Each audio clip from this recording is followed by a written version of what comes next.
Video.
What up? What's happening? What's happening? Welcome everybody.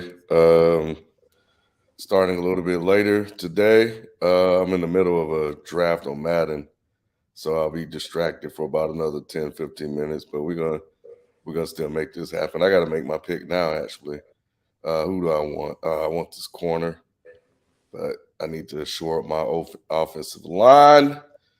Therefore, let me go get my guy here. If he's still here, he is. Cool. But yeah, Q will be with us. Oh shit, I don't know if I want him. What the speed no, like? Q's on the way. Q's on the way. Q's on the way. To relax, calm down. What the speed look like on the corner? He's slow though. He's like 80 something, so that's why I'm gonna pass on him. I'm just gonna get this other guy. My offensive line is pretty bad, so I'll just go with him. He's gonna need some work though. Fuck it. All right. So yeah, I'm gonna text him. Yeah, the league draft. Let me text Q real quick. Yeah, I would have been done by now, but one of the guys in the league had to do his update, and it took about 20 minutes, so it kind of pushed everything back.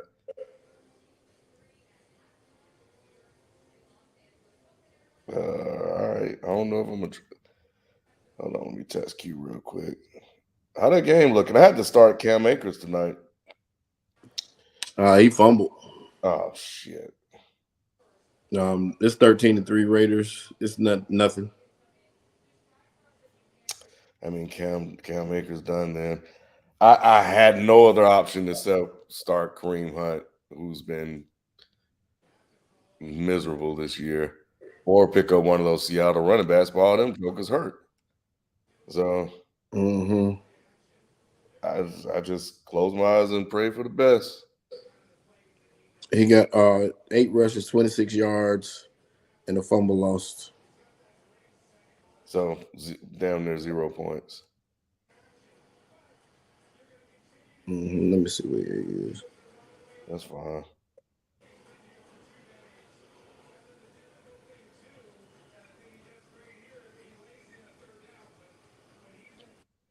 Yeah, 0.6. Yep. All right, it don't matter. You got this week anyway.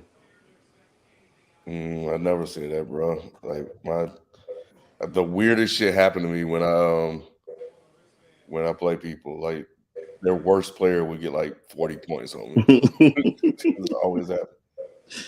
Yeah, that happened to me in my other league. I forgot who it was last week. They got 40-something point. I know. Well, Josh Jacobs did me like that last week too. Yeah.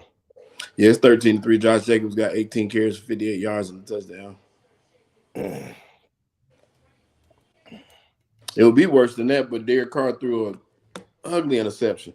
But man, he threw a dime to Devontae Adams running down the sideline on Jalen Ramsey.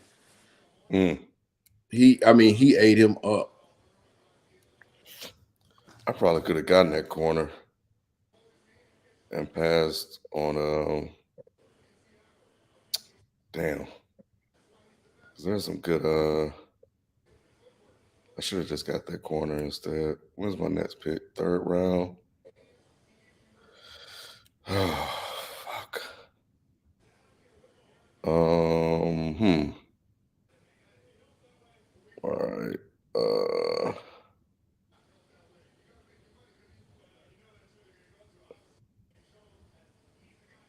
Yeah, let me make this selection. I doubt he'll come all the way back around to me. Yeah, because I could have drafted him. Nah, but he bad. He's iffy. He's nah. You know what? That was my plan. I follow my plan. I just need to get this one other guy. Shit.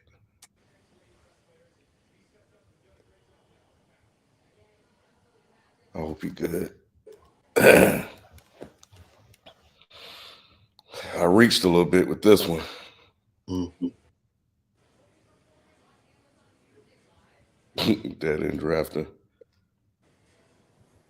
Oh, there he is. There he is. What up, brother Q? Q. What up? What up? Can't people hear me? Yep. Yeah, we got you. What up? What up, y'all? What's happening? Chilling. Oh man, ain't nothing different, man. Same old shit. What's good, chat?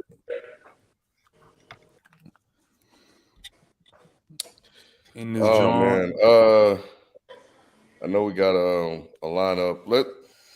I'm in the middle of a draft, and I want my full attention for Deion.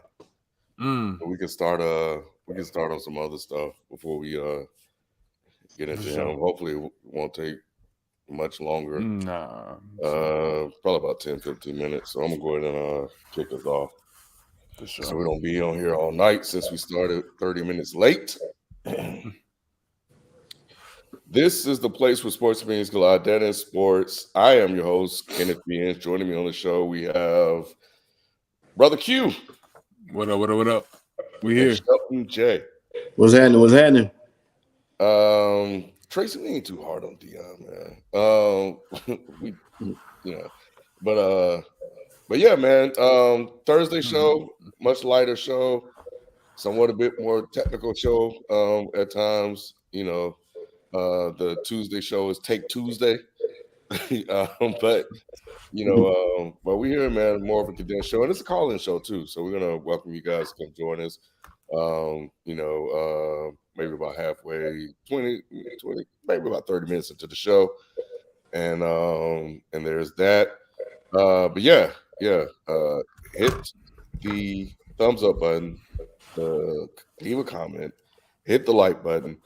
And if you want to join us on the call-in, become a member. You can do that by going to youtube.com/deadendsports, hitting the join button. And then, as usual, the link to the call-in show will be in the community tab on YouTube. So, yeah, man, let's get into it. I am not drafting Deion, son. That's funny. Shiloh Sanders. Yeah, we'll see what happens with him. But yeah, where you want to start, Q? All right, man. I think the hottest topic of last week or last episode was I walked in on a very awkward moment apparently when you all were arguing with Shelton about Miles Sanders and Derrick Henry. Yeah. So I want to like relitigate this, and I want to hear Shelton's like argument just one more time because I don't think I disagree with what he's saying, but I want to make sure. What I was saying was, well, first off, y'all gotta forgive me, man. I was on some meds. I had been to rehab. I mean, the physical therapy. Yeah, for sure. Yes, I was hurt, and I was sick still too. But anyway, what I said was, and I still stand by, is the fact that Derrick Henry has been falling off as of late, and his contributions are a lot lesser, which is why you've seen the team struggle so much. And I said that Sanders is a little more valuable at this moment. He's playing a little bit better. And that was where my argument lied. And they also said they tried to use the argument of putting, they switch places. But I said, no. I said the Eagles are fine with Sanders. They wouldn't want to switch places with Derrick Henry because Derrick Henry is a volume back. He needs the ball. And the reason why Derrick Henry is so effective is because he's beat you up for 3 quarters. That fourth quarter, you don't even want to see him no more. But on the Eagles team, they could come out and pass 14 straight times before they even run the ball. And for him, that wouldn't be effective. He can get lost in the sauce. Whereas Miles Sanders, he gets that one carry, and he could take it to the house.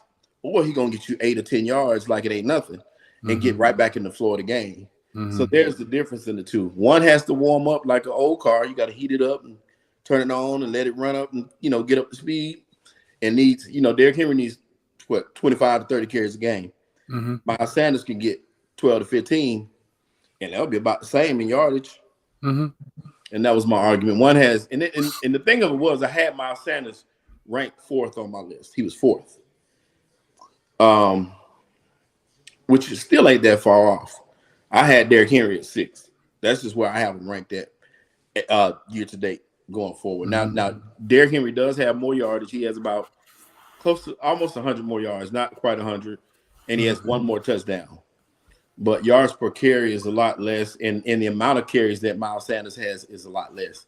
And it's not for lack of production. It's for an explosive offense, and he has to share the ball with other people. If he had the same amount of carries, he'd be killing him. I don't think I disagree with what you're saying. I think the meds may have just confused people your last show, and that's cool. So I'm here to hear that, and I think that's sound logic. I don't think there's really anything in that should be disagreed with because what you're really speaking on is offensive line styles. Offensive lines have play styles the way that they have schemes for anything other type of unit or position. And you look at the Eagles, they're a very athletic. They're an athletic offensive line. They like to get out and run. They like to get out and block. You got guys like the old DeMarco Murray Cowboys, which is more of a Derrick Henry type of line where it's pound, pound, pound, like you're saying. You have a bunch of big brutes up front. Jason Kelsey's probably his 13th, 14th year for the Eagles, and he's one of the most athletic centers in the league. Guys like Lane Johnson are pretty freak athletes to be able to snap off the ball like that. You got Jordan Mailata played rugby. We have a very offensive lean type of line. Derrick Henry demands a beefier, like smash mouth type of line play. and the Eagles wouldn't probably thrive with that type of back.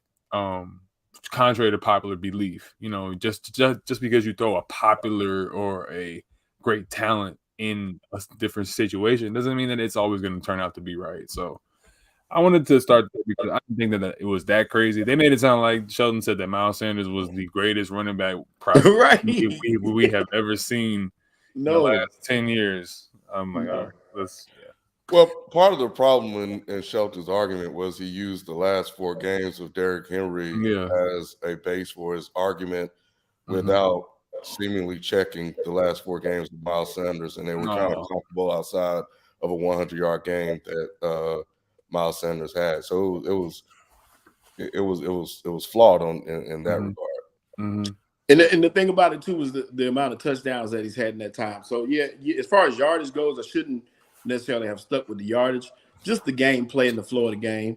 Because with the Eagles, what they've shown in these last few weeks is that they can win any kind of way you put in front of them. We talk about not facing adversity.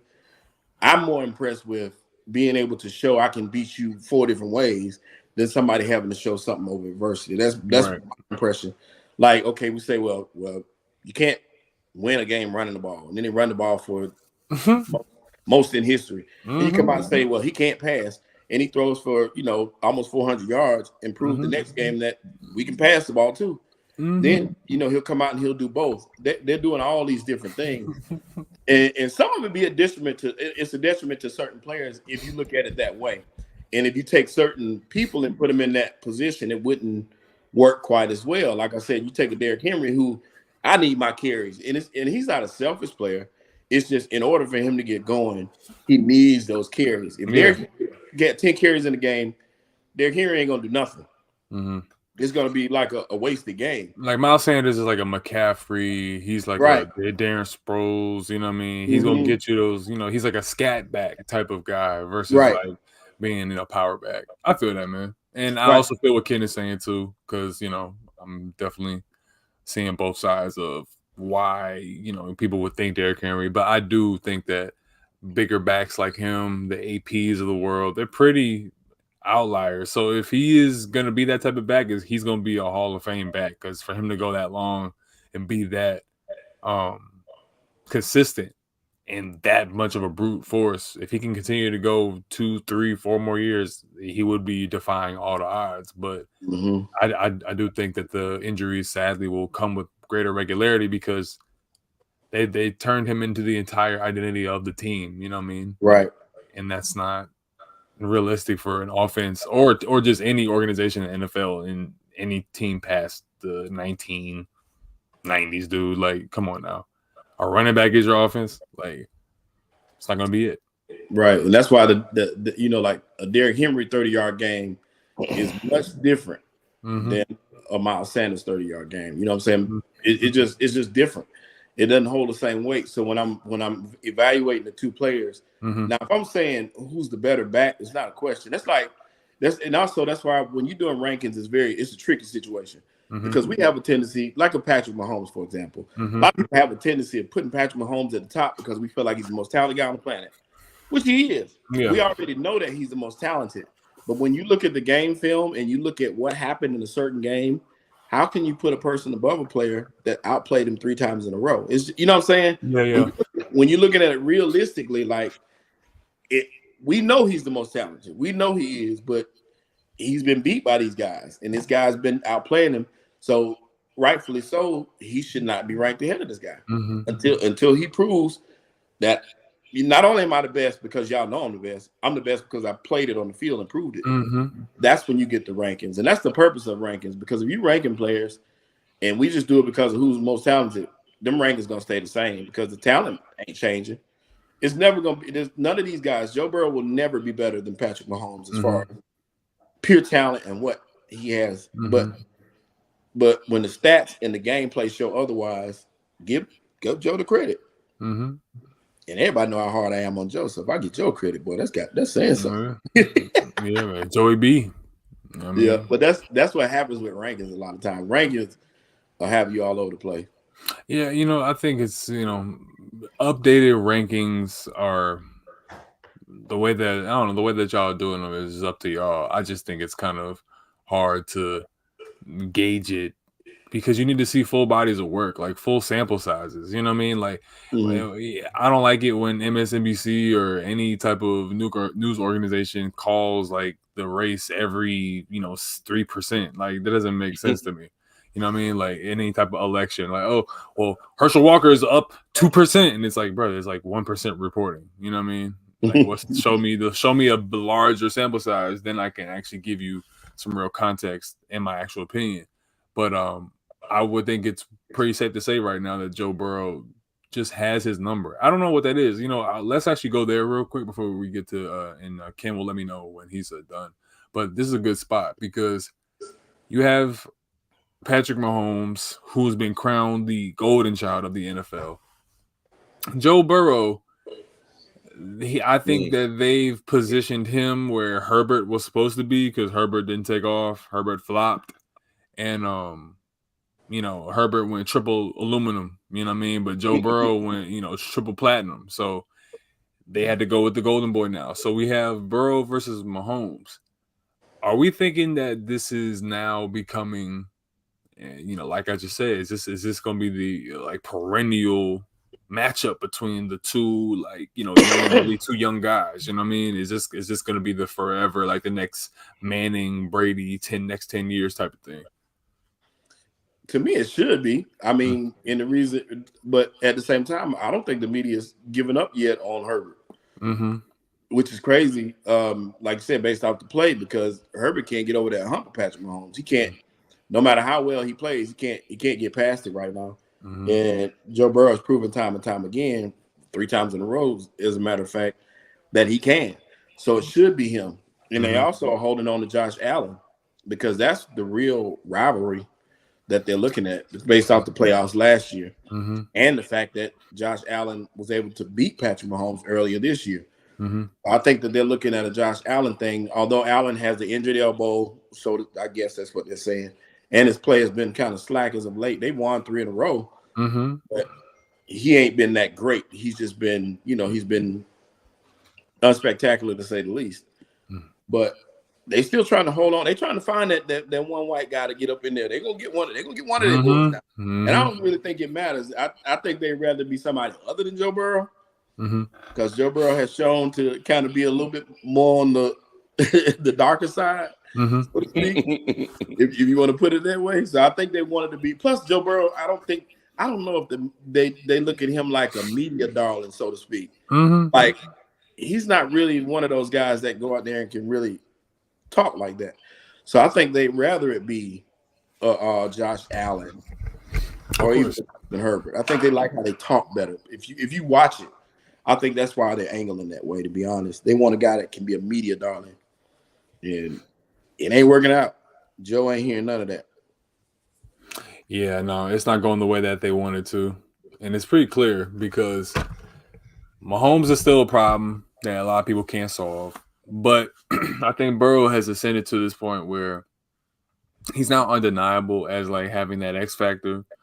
But maybe it's just the market of Herbert more so than Herbert himself. I think that's what's more so the pull here with Herbert. They're not giving up on Los Angeles, because if they give up on them and the Rams are bad, then it's like, what do you really have? Like, you all invested all this money, and the Raiders suck, so it's like they invested billions, probably trillions into these cities and these stadiums, and it's like, now, you know what I mean? The Rams have won a Super Bowl, obviously, so it paid off, but that's home cooking, man. Like, what is up with these Super Bowls being played in the cities that they're being hosted by and they're winning in them? All right, that makes sense, yeah.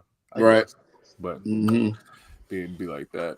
I wanted to also stay here in NFL. I know this is actually weird. We're talking about NFL right now, but I wanted to stay on the NFL, and I wanted to discuss who made the worst signing in the offseason besides Russell Wilson, in your opinion?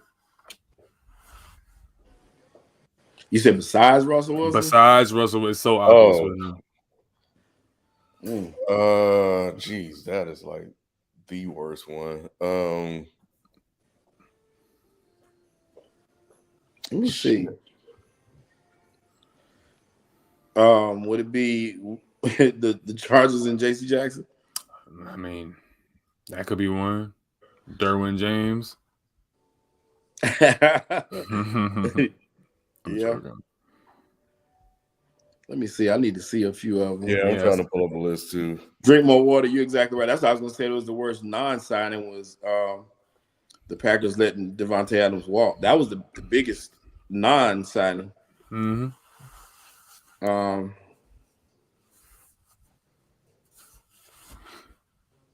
King Cam. The only reason I'll say Baker to Carolina is because they didn't have to pay much for him. The Browns ate a lot of that salary. That Deshaun Watson signing is kind of scary at this point. Why didn't look? You didn't think he looked that good during the Houston game? No, I mean obviously he's not going to be the same player, but to give him that much money up front with him being out for 2 years, that's kind of scary. You have no assurances that he'll ever be that guy he once was. That's a fact. Yeah, and that first game, of course, once again, it's the first game, his first game in 2 years. Mm-hmm. He looked terrible. So, but once again, that's to be expected. But will he recover from it? Will he? That's the only thing. Yeah. Yeah, that's the only thing about it. And to give him the most guaranteed money in NFL history is saying a lot. You paid a hefty price for a person that you don't know whether you'll get what you paid for. I'll tell you this though. It could be Baker Mayfield.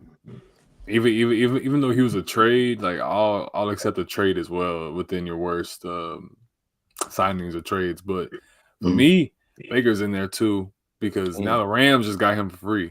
You know what I mean? Yeah. Well, that's what I said. The only reason I did not count Baker is because I don't think Carolina paid maybe $3 million for him. Yeah, that's not a lot of money. Which I wouldn't give him a Red Robin coupon. I wouldn't have done that either. we know how I feel about Baker. We know how I feel about the Sam Darnold trade. All of that was just ridiculous. It was stupid. All of it was to me. So they just dumb. Yeah. But to say that's the only reason I left that one out is because if they had ate that money, that $17-18 million, or even a little bit more of it, then I'd have been like, okay. But I guess $3 million wasn't that big of a risk to take. I mean, they took a flyer on a guy. They ain't got to pay him, no cap hit, nothing going forward. That's the only reason I said it was. They took a flyer and they tried it, and it didn't work out, which we knew it wasn't going to work. Anybody with eyes knew it wasn't going to work out. I think so too. You know what's interesting? I was thinking about this also earlier. Things that didn't work out. The careers of people like RG3 and Andrew Luck, and looking at where they are now. And it's interesting how they were probably about 5 years too early.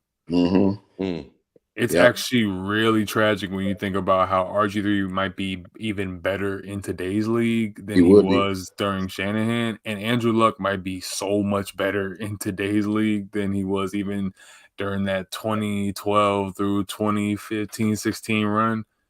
We only got like 4 years of really 4 or 5 years of Luck, and then we got 2-3 seasons of RG3. Yeah. You know what I mean? A similar sport stories will be like Brandon Roy and Derrick Rose, just guys who were herky-jerky, you know what I'm saying, explosive athletes. But the science and the physical therapy and Achilles injuries are becoming like pinky sprains now for guys. Like it's actually getting out of this hand. You know what I mean? It's actually getting out of hand now where you're seeing ACL recoveries becoming like normalized. You don't really need to treat it. You don't really need to go into the knife as much as you thought you did. There are people who are suggesting now within surgery that partial ACL tears can heal like naturally, and like all you need is time. If it's and even full tears have shown within certain athletes to take hold better than surgeries have, even with meniscus tears and things of that nature. So when you think of RG3, you think of Andrew Luck, more so concussions for him and ACLs for RG. Sad, man. So I was just thinking about other guys. So if you all know any of those people, chat, Drop it in the comments, drop it in the chat, and tell me who you think, who was ahead of the time that they came out in the NFL or the NBA. So, man, imagine Andrew Luck on that Colts team last year. Yeah, like imagine it now. Mm-hmm. Yeah, that would be ridiculous. Man, imagine RG3 in like the San Fran system right now. Oh wow. Mm-hmm. Dude, like what? That's crazy. I'm saying so. Ken, we still drafting or we yeah, but we can go. We can go. I'm ready. For sure. All right, man. Well, on Tuesday, I was obviously not there to discuss the Deion Sanders exit from Jackson State. And it's been a hot topic of conversation. Obviously, with sent reverberations throughout communities, throughout all of our communities. You know what I'm saying? So I wanted to discuss it here with y'all tonight. Maybe get a little bit, more in depth. All of our communities. You know what I'm saying? Get a little bit more in depth with perhaps than probably Nick would do. So let's just go ahead and start it right there, man. Deion Sanders. I want to get my take. I actually think that when it comes to Deion, there's only one real way to feel about it. I really do. You have to know that this is prime. This is who he's always been. I don't think that this is necessarily a new indictment on anything against his character. I think that this is really just who Deion Sanders is. He's always been a salesman. He's always been an independent contractor, which is what every athlete should view themselves as ultimately in independent enterprise. So he operates like that. I don't know the man personally, but he's always been for self, like a lot of athletes should be. And I would only have an issue with situations like this if I didn't know any better. But just because I do know better does not mean that we can't unpack the fact that it is disappointing how there are black figures or black coaches, black anybody who will tie themselves to legacies with real weight. They will posture as symbols or posture as, in my opinion, the like living legacies or continuations or extensions of things within the civil rights movement, things within Black Power movement, things within whatever revolutionary movements. People will invoke the names of Malcolm X's and Dr. King's, and people will invoke Rosa Parks' name and whatnot, when really they're just really here for themselves and here to get them their check and take care of their family. So I just want black folk to kind of look at it like that with Deion. It's okay for us to be disappointed. I'm so for the conversations of like, what does this mean when we don't take care of our own, but we want to invoke these names? To me, that's the only offense. Just as black folk, if you are out for your check, if you out for your money, I know you're going to have to do a song and a dance. I get it, Deion. You got to go on CBS and sell the school because you want to show that you can be the salesman. But after a certain point, bro, as black people, we got to stop accepting that as just being like, oh, yeah, that's cool. That's marketing. It's just lying to people. And I'm not saying Deion is a liar. I'm saying that Deion is stepping into a role that has been historically asked to fulfill certain obligations of trumping up how you feel about the school, or why do we have to do the song and the dance? Why? When it's our kids, do we have to do that song and dance? Why is it when it's our kids, do we have to invoke these names and legacies only to betray the principles of those very names and legacies? Because I promise you, Dr. King is not turning down, his people to go get a check. He was offered checks multiple times to sell out his people. And I'm not saying Deion Sanders is Dr. King. I'm not saying that. But stop using that man's name. Stop bringing up black. When the minute white people come to you with money, then it's a matter of, I'm just about my money. Say you about your money from jump. That's all I care about. It's everyone being in good faith about who they are. Be honest and open about your principles so people can prepare and interact with you how you are showing up as. Don't tell me you're a fox when you're really just a hound. You know what I mean? Like, don't tell me that you're a rooster when you're really a pig. You know what I'm saying? Like, this is really where I'm at with everybody. So I want to open the floor up. I want people to call in. I want the chat to ring in because this has been a really contentious issue. So anybody can, or Shelton can take it.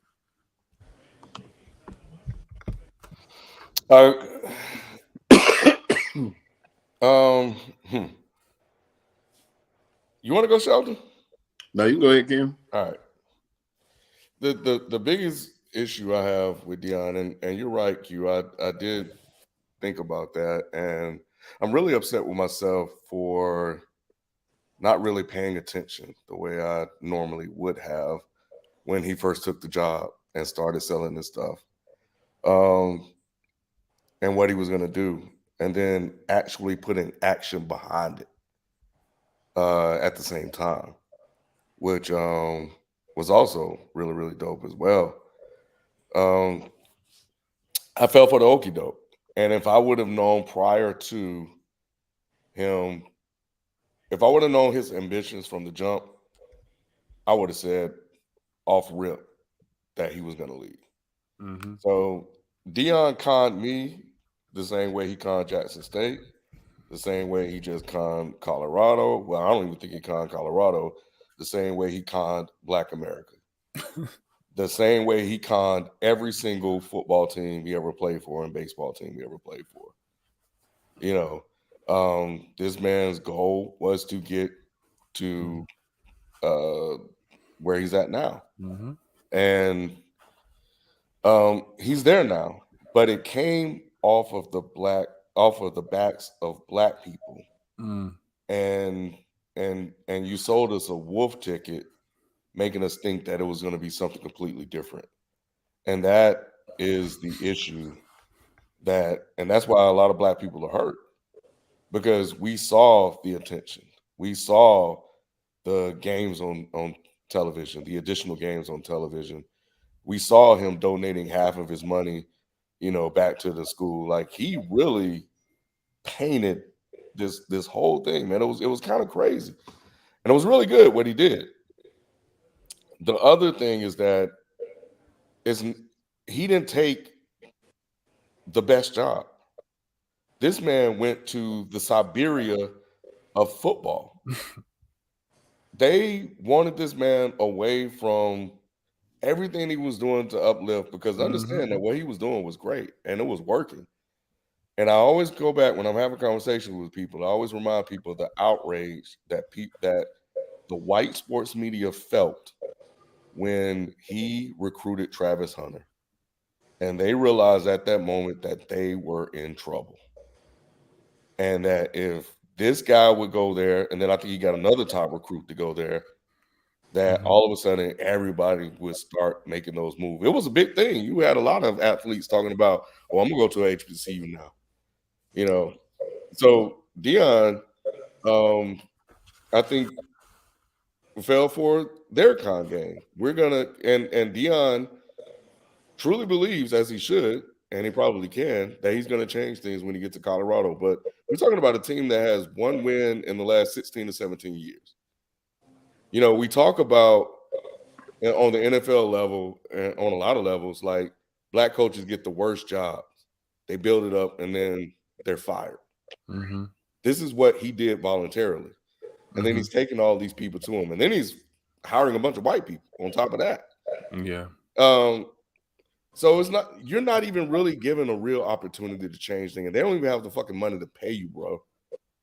So if you could have stayed another 2 years, just 2 years, maybe you would have gotten a better school to go to.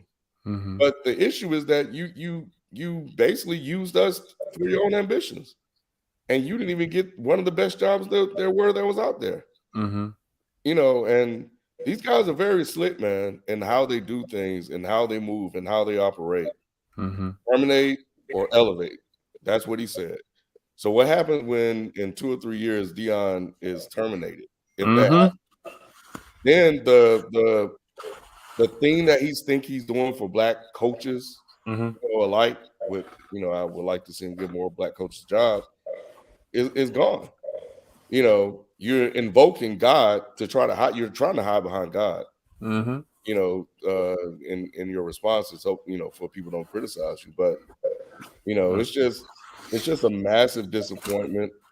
And as I thought about it, I was like, this man definitely has always done this, and I wish I would have seen it a lot earlier.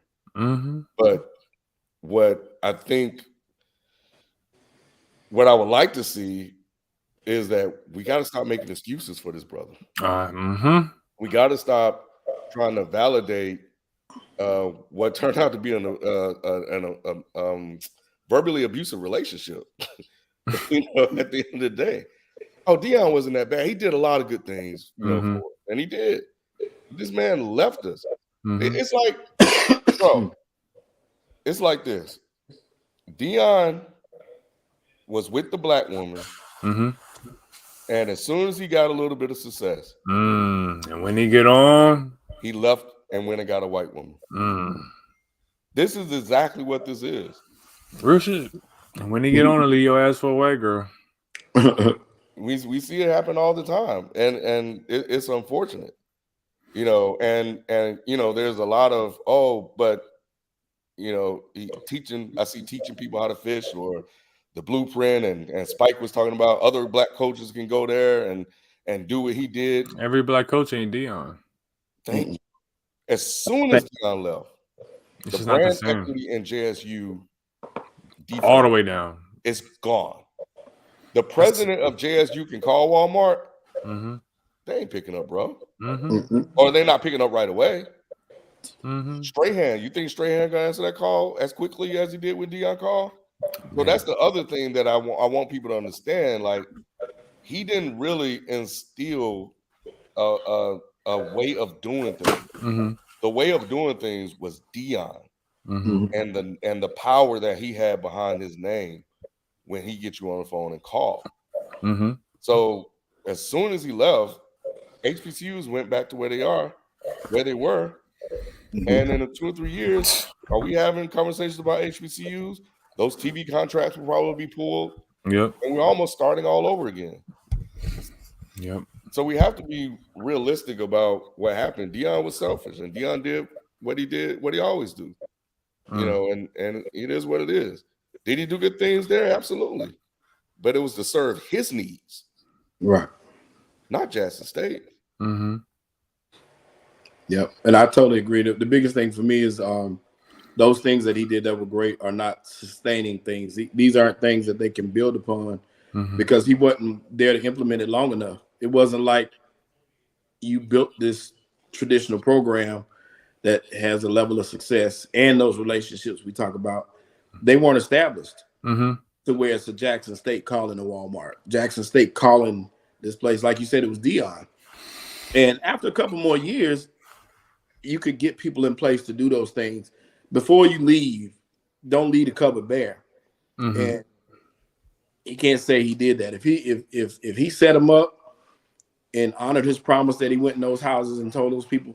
And I had a friend of mine to tell me, man, I don't see the big deal. And I'm like, because you never went to HBCU. And that's not to say that everybody who didn't go don't understand it, but still, it's still a difference. You know what I'm saying? Those people look at it like we family, and that's how I felt when I went there. Those teachers treated me like family, and it's good for some. It's not good for others. It was awesome for me because my teachers cared about me and they showed a different level of trust that was developed. It is a different experience. It is. It's a totally different bond.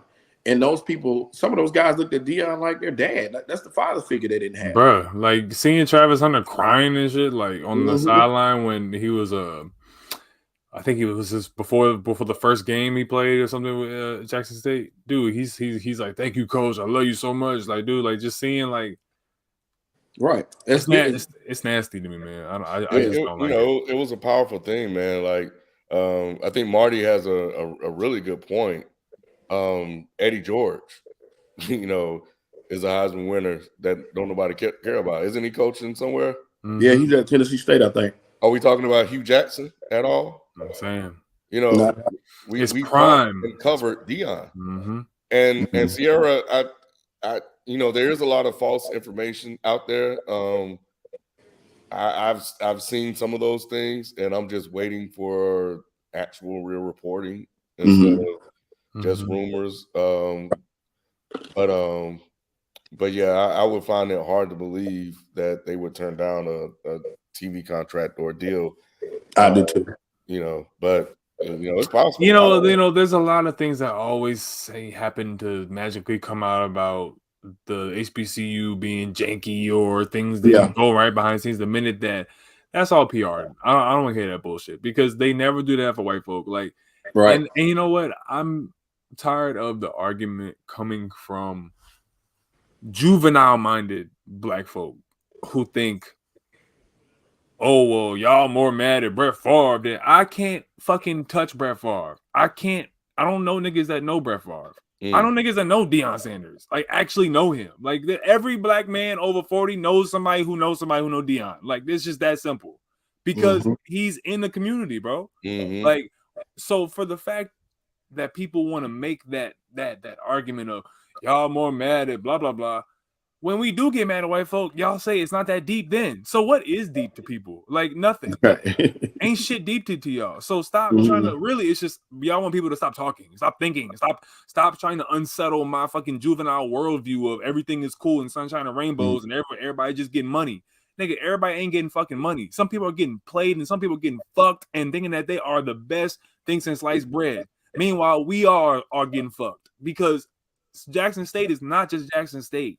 If you have community mind, then you understand that HBCU is not just an HBCU. While it is still beholden to the same systems of PWIs that we all know the BS that comes along with just universities, period. We understand that it's not necessarily the impetus is on the children and the minds and molding, but it's still the community mindset should be promoting sticking by your promises to black children. If we can't do that, then we are long gone. We are doomed. There's nothing left for us to do. If we are making excuses for it's okay to lie to our children now, it's okay to abandon our kids, then we are every stereotype that these motherfuckers talk to us about. So what are we saying? We want to make all this shit about absent fathers. Oh, that's a myth. And yes, it is. We can look at the statistics and talk about how that's a myth. But Deion is a father figure. And what message does it send to those boys or other men or other young black boys or other black people, period, that it is okay and perfectly sound in logic to betray legacies and principles you're tying yourself to that preached community mind over individual mind. Yeah, like it's just gross to me, man. It's just really nasty. And this is why black people don't own shit in America, because we make excuses constantly for greed. We make excuses constantly for being historically illiterate. This is how the Motown sound gets dominated, and now you got Bruno Mars and Post Malone singing your songs back to you. This is why the niggas who rap and sing on the dance corner and all the fucking, Temptations days and whatnot, that's why all that stuff is now long gone. And who owns all the labels? Because we just took a check. I'm just feeding my family, but we all got a fucking family. Right. The issue is that we don't look at each other like a fucking family. Right. That's it. Yeah. 100%. 100%. Yeah, there are there were a number of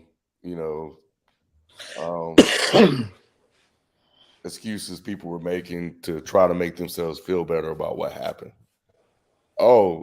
This is just a natural coaching process. He got a better job. What's wrong with that? He got more money. What's wrong with that? If he wanted to get to the next level, this is, there are steps along that way. Nobody was looking at Deion. The thing about it is Deion didn't really get on their map until first of all, I think you guys were telling me that he needed that degree first. He went to HBCU to get it. Still couldn't get a job, and he had to get coaching experience. But they wouldn't even hire him at the worst coaching play. I don't know if he applied for Colorado or whatnot, but the fact is he still had to go through this path to do it. And it shows that the power of Deion really meant nothing until the power of Deion was affecting community changes in black neighborhood. Yes. Mm-hmm. And that's when you saw the shift. And so, you know, and the thing about it is that my issue isn't with what he did, because this is a natural process. You are supposed to elevate and get the next job and move on and move up. But my issue is with what he said and how he was putting it to the rest of us. Mm-hmm. He didn't really have to say and do all the things that he did. Mm-hmm. He didn't have to, in his first interview, go out and tell the world that he got robbed. What was the benefit of that? Mm-hmm. What did that serve? Because all it did was like, oh, now you know, you just letting people know. Like now the discussion is, oh man, look at how we do each other. Literally. Keep that behind closed doors. But it was about Deion. And you know, it is what it is. But we have to understand that if Deion never said and acted on the things that he did, I don't know if the outcry would be as bad as it is. Exactly. Mm-hmm. And I think that's the other thing. But I think the thing you were talking about, Q, in regards to community and building up. And before there was segregation, all of the top black athletes went to HBCUs. Mm-hmm. Mm-hmm. And as soon as segregation happened, we know what happened. They all went there. And they run into that slave system. Mm-hmm. And they get used up and sent out. You know what, Ken? So perfect point right there. Because I'm gonna say this for all my people who are confused by what I'm saying. Don't be mad at Jerry Jones. You see where I'm going. Don't be mad at Jerry Jones for being in that picture, for trying to keep his shit amongst his people when we are arguing for the opposite. Don't be mad at Jerry Jones for doing what black people should be thinking about. Oh no, keep our shit in house. But instead people will get upset at Jerry Jones for having a logical mind. Whether you understand it or not, as reactionary or revolutionary, he has a national mindset. He worried about his nation. We not worried about our nation. We worried about our individual pocket, and nah. Because understand, a community mind, the ultimate wealth is the security of your people. When you have commerce, when you have institutions, when you have actual tangible skills, when you have a workforce, when you have people that can defend what you build, you have a nation. We don't have a fucking nation. We are reactionary by nature because we are subordinate to people who tell us and define our reality for us. So when Deion sits up and he gives us a prosperity gospel of he done moved on up to the pearly white towers, and I'm not hearing none of that shit, because that just sounds like the same old repackaged trope of the white man's ice is colder, the white man's water is wetter, the white man's sun burns brighter, and that's bullshit. Because we can build whatever you want to call it. If you want to call it a Wakanda, we can build that. If you want to build our own nation, we can build that. We have all the capability and the genius within our institutions that we have waiting to be made right now. We have so many brilliant minds that are being drained out of HBCUs into really white filtered NGOs, and there are multiple groups that infiltrate HBCUs that are brain draining all these great black minds back to white institutions. And HBCUs are now losing accreditation, so they actually have to bring in more non-black students now to raise the capital. They do. And Deion thinks that makes sense for him to contribute to this issue of, let me take another hit to HBCUs, but I'm moving on up. See, this is the issue. And we get mad at Kanye, but Kanye's making a great point when he's like, no, bro, there are certain groups that move in unison. You can be mad at it all you want, though. That's nation mindset. We don't have that. We have the mindset of people who will continue to be laborers on other people's crops forever. if we do not change his mindset. So we're going to leave church right there with Deion, unless Sheldon wants to give us one last thing, because he is the HBCU man here. So that's all, and that's all I was going to say. Is you said it quite well. I think it's more disappointment than anything else. I saw something that I thought I'd never see in my lifetime, which was my brother actually wrote a movie about that and was trying to get it on, but it was about basketball. But I saw, top recruits going to HBCU, and that was always a dream of mine, like, keeping some of those guys home. And once again, he was the Pied Piper at the time because, he caught lightning in a bottle, and it was there to work. Was there issues there? I'm sure there was. Just like there are anywhere. You're going to have issues when you get to Colorado. You're going to have issues everywhere. But nothing, I don't think that wasn't workable. I just wish he could have stayed in there and hung in there a little bit longer. And that would have been it. Just a little bit longer for me. Let's go to Brother Jay's snapshot.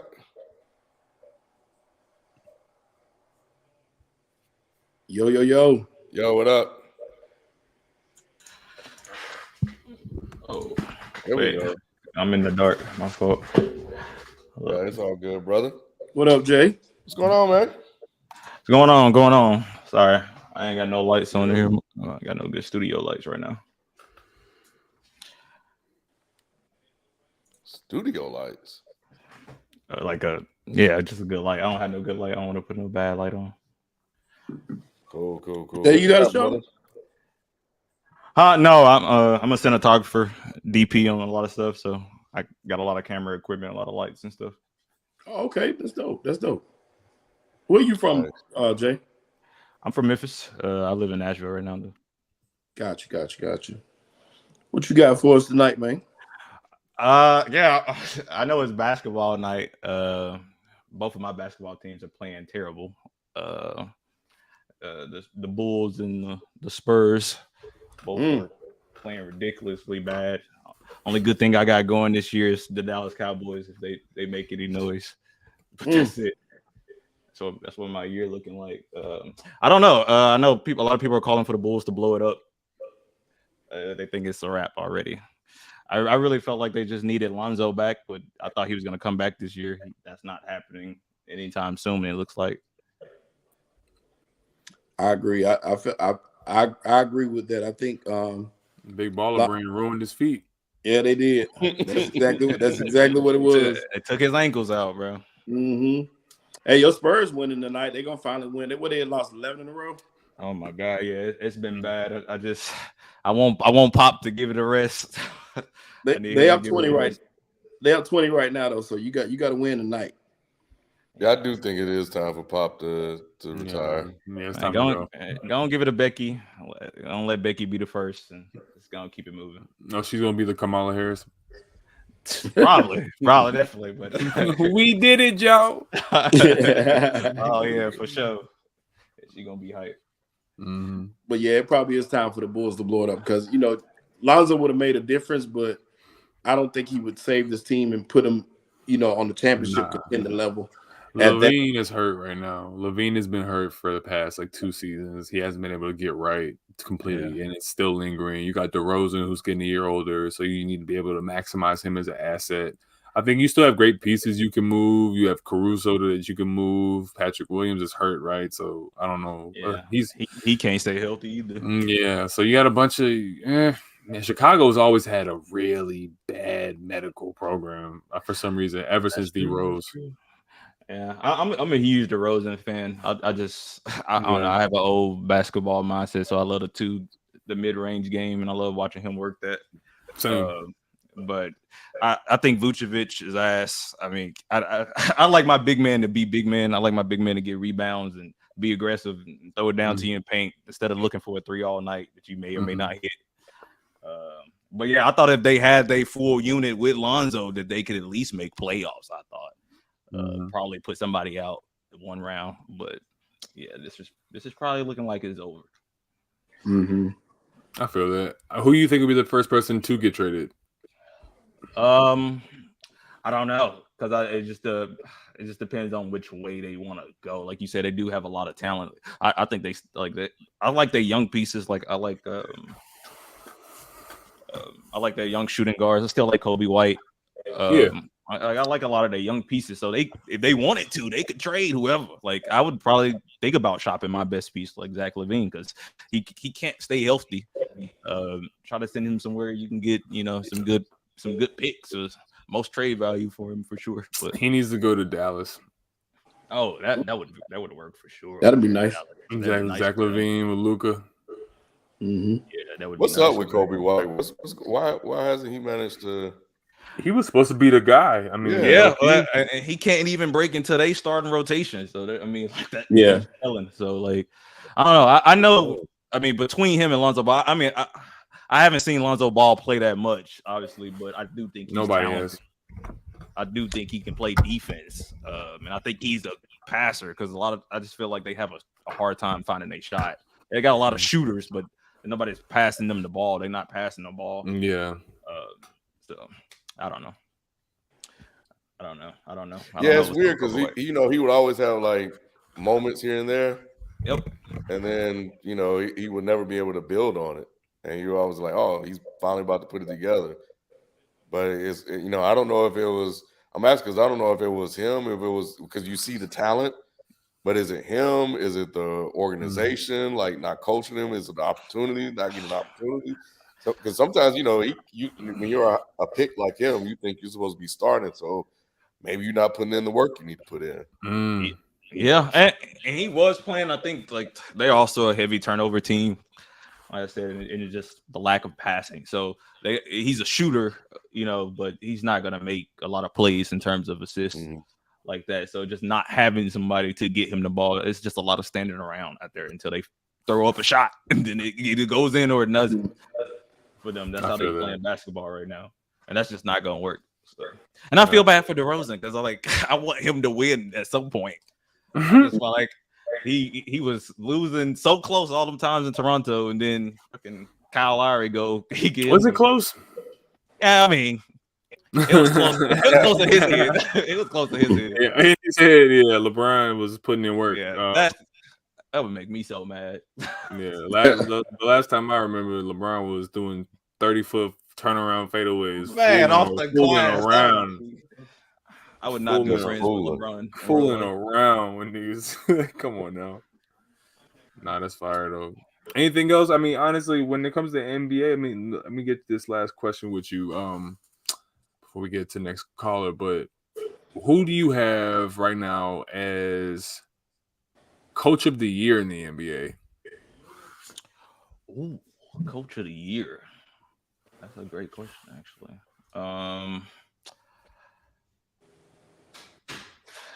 I mean, damn, I can't even say them because he's not even here. So I say Boston playing well. I say Boston playing well, but he's not even here. So I mean, I like Memphis. I'm gonna be a homer. I like Memphis. They always play with grit and grind. I mean, they kept that. Yeah, for sure. I mean, they kept that culture. They kept that culture, and them boys play tough. People don't like them because they real confident. They got egos, but they back it up. So. I feel that. Can I interest you in the Boston head coach, the interim head coach Ken as coach? Gotta be, bro. Missoula. Man, he's killing it. He is. He is. Man. And you know what? The thing and the reason why I think he deserves it is because he is keeping his eyes to himself in the office at all times. He's not even looking at nobody. That is why he deserves it more than anything else. Like he is like clipboard. He is like, I am hello. Like, you know what I mean? Like the little lady interns come up to him. Hey, coach, I don't need anything. It's all good. Yeah, you know what I'm saying? Like, sure you need to know. No, get away. You know what I mean? Like that's how it is, man. So this has been crazy. They're playing better. Jason Tatum is having a and his wife ain't playing no games at home. The crazy thing about Tatum, man, like it's like he really took that loss personally. Like that shit bothered him. And that's good. Him and the whole team were playing. It's gonna be crazy when they are second round exit, but it's gonna be fun. Hey, that's gonna be hilarious. They're like they doing all this to get beat up by Giannis. Like it's gonna be hilarious, man. I can't wait. And I hate to see it because I'm a Duke fan, so I'm rooting for him. Oh man, we gotta let you go, Jay. Yeah. Hey, that's gonna be it for the day. I ain't trying to hear it from you. I'm waiting on this Christmas Eve game, Sheldon. I'm Oh quiet. yeah. Oh yeah. Make sure y'all play y'all starters. Make sure all the starters are there. No, that's the excuse. I can't even talk too much trash about basketball right now. My Tar Heels done lost 4 in a row. I don't know what we got going on. Damn. You know what? Ever since the coach thanked his white wife at the press conference, I just think everything has been bad. I've been making all kind of excuses trying to get past that. And then I brought, my mom. I was telling my mom the other day. I said, you know what happened? He thanked his white wife. He thanked his white wife. He thanked his white wife on TV, and I was like, no, this program is cursed. I'm like, this program he just put a root on the fucking curse. Like, come on, man. Like the whole team. Man. Yeah, man. Oh man. Right, man. I'm gonna get out of here. I'm gonna let you guys enjoy your night. Appreciate it. Right. Appreciate it again. Be in the chat. Yeah. Cam, you up next? Who's on the line? What's up, y'all? What up? Okay, what's happening? Man, no, man. If I get into anything, I just feel like I got to address the Deion thing. Cause me being an HBCU alum myself, I think it, like you said, Shelton, it affected us differently. You know what I'm saying? Just going everything Deion said, talking about God and just selling the culture. He didn't have to do all that, and I think that's what rubbing people the wrong way. And also, I've been hearing he accepted Colorado. Like I think he would have got the Auburn job or another SEC job. I think people would still been mad. But maybe some people like, maybe I understand it's big time Power 5 football. Like Ken said, he accepted the worst Power 5 job that he could get. And people been saying the whole time, talking about elevating. Like, so we basically saying ABC was a down step while we speak on our own institutions like that. Right. Calling Colorado elevation and also Deion's comments since he left Jackson been kind of troublesome to me. In the press conference, he was talking about, I'm glad to be here in Boulder, Colorado. You know, it's a very safe city. Like, what you mean by that is a very safe city. Yeah. And the tour facility and the Kumbaya talk now, he's not just doing it for African American young men. I'm bringing white young males, every male of color, anybody. I'm just helping all young men out the Kumbaya talk. Like his whole tone and change. Yeah. And just watch the press conference. It sounds like that Obama shit. Yeah. I'm not the president of Black America. I'm the president of all America. Shut the fuck up. Only thing I can't kind of I see he been putting a lot of black coaches on his staff, but still though, you left the HBCU, but yeah, you know, also he took Mississippi Valley State's head coach today. He took another coach from the same conference and put him on his staff. So they got to look for a new head coach. Brain drain, man. But I think both his coordinators are white though, right? No, I think the coordinator from Bama, I think he black. I thought he bringing somebody from Bama. I thought he was white. They two white guys. They two white guys? Yeah, bro. The one from Kent, the head coach from Kent is white. Yeah, both his coordinators are white. Like his whole little setup didn't change ever since he left HBCU. But he like my LB told me, he said, man, this is always who Deion been, you know, prime time. Yep. I'm gonna move from city to city. I'm gonna do me. I'm gonna put me first. But I've been seeing like his son, like Shiloh, not the DB. I don't think he been going with it because I seen something on TikTok today. He was talking bad to his brother about wearing a Colorado hat on campus. About the hat, right? I saw that. Shiloh was not having it. Shiloh was like, "We got another game, bro. We in Colorado yet. What you doing?" He's like, "I don't want you wearing a hat no more." I was like, "Yo, I like that energy right there. I like that. I wouldn't be surprised if Shiloh stayed at the SU because he probably about to graduate anyway. And I don't know about his NFL hopes and things, but it wouldn't be surprised. You know what the thing is? I take offense to like all of the window dressing that comes with trying to signify the cultural shit. Like, why are you bringing the the Wallow and Gillies, and you bringing all these black, you know what I'm saying, like celebrities, and you bringing in Young Dolphin, and you bringing all these people to, you know, because what you're doing is you are putting on a show. You are performing something. You're performing an ideal. You're performing a principle of I'm here for us. That's what Deion was performing. From going on I Am Athlete, going on all these different shows. I care about the kids, yo. When I'm in the grandmama's rooms and I tell them I'm here to take care of your son, putting out like all the press releases, like when Takeoff died, rest in peace, Takeoff. When Takeoff died, they put out all that shit about Deion Sanders has told his team that to stay in the hotel. Stay in the hotel, like, because you're supposed to code that as, man, Deion, he cares about those kids, man. He really cares about those black kids.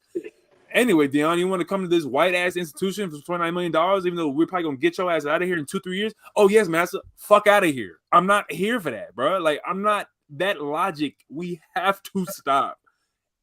And his defenders, this the people defending it probably been worse. I don't know if y'all seen Shannon Sharp. He said the other day, like, he kind of dissed Savannah State. He said, well, I came to Savannah State on the Prop 48, and honestly, if I would have had better grades, Savannah State wouldn't have been none of my choices.